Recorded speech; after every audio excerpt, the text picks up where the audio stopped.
மேலும் முதல்நிலை தேர்வில் தேர்ச்சி பெற்று முதன்மை தேர்வுக்கு தயாராகக்கூடிய மாணவர்களுக்கு ரொக்கமாக 25,000 ரூபாயை ஊக்கத்தொகையாக வழங்கணும். அண்ணா நிர்வாக பணியாளர் கல்லூரியின் அகில இந்திய குடிமைப்பணி தேர்வு மையத்தின் மூலமாக இந்த மாணவர்களுக்கு தேவையான பயிற்சிகள் எல்லாம் வழங்கப்பட்டுச்சு.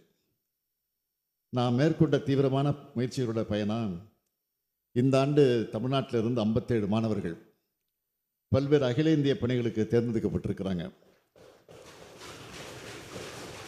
இதில் கூடுதல் மகிழ்ச்சி என்னன்னு கேட்டிங்கன்னா, இவங்கள் 50 பேர் நான்முகன் திட்டத்தில் பயிற்சி பெற்று பயனடைந்திருக்கக்கூடியவங்க.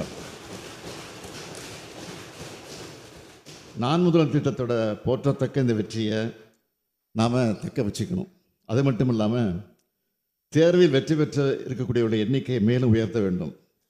அதுக்காக சென்னையில் இருக்கக்கூடிய ஷெனா நகர் பகுதியில் 500 மாணவர்கள் தங்கி பயிலக்கூடிய வகையில் அனைத்து நவீன வசதிகளோடு கூடிய ஒரு பயிற்சி மையம் 40 கோடி ரூபாய் செலவில் அமைக்கப்படும் என்பதை தங்கள் வாயிலாக இந்த அவைகளை நான் தெரிவித்துக் கொள்ள விரும்புகிறேன். அது மட்டும் இல்லை, இந்த ஆண்டு தேர்ச்சி பெற்றவர்களுக்கு ஒரு பாராட்டு விழா நிகழ்ச்சியினை நாளை மறுதினம் அவர்களுக்கு பயிற்சி பெற்ற அண்ணா நிர்வாக பணியாளர் கல்லூரி வளாகத்தில் நடத்திட அதில் நானும் கலந்து கொள்ள இருக்கிறேன் என்பதை மகிழ்ச்சியோடு தெரிவிச்சுக்கிறேன்.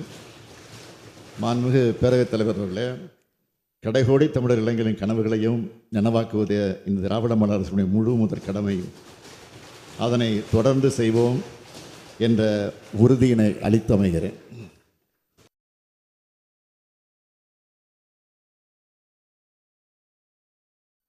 தமிழக சட்டப்பேரவையில் முதலமைச்சர் மு.க. ஸ்டாலின் உரையாற்றி வருகிறார். நான் முதல்வன் திட்டத்தால் ஏற்பட்ட பயன் குறித்து அவர் பேசி வருகிறார். பல்வேறு முயற்சிகளின் விளைவாகத்தான் யுபிஎஸ்சியில் இந்த தேர்ச்சி விகிதம் கிடைத்திருப்பதாகவும் அவர் தெரிவித்துள்ளார். சென்னை செனாய் நகரில் 500 மாணவர்கள் தங்கி பயிலக்கூடிய வகையில் 40 கோடி ரூபாயில் பயிற்சி மையம் அமைக்கப்படும் என்றும் முதலமைச்சர் அறிவித்துள்ளார். பல்வேறு முயற்சிகளின் விளைவாகத்தான் குடிமைப் பணியில் தேர்ச்சி விகிதம் அதிகரித்திருப்பதாகவும் முதலமைச்சர் மு.க. ஸ்டாலின் கூறியுள்ளார்.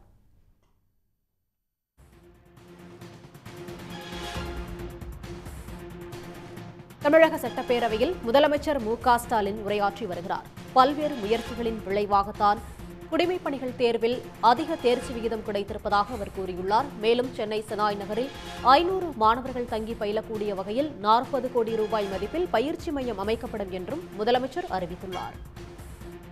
உடனுக்குடன் செய்திகளை தெரிந்து கொள்ள சன் நியூஸ் பெல் ஐகானை கிளிக் பண்ணுங்க.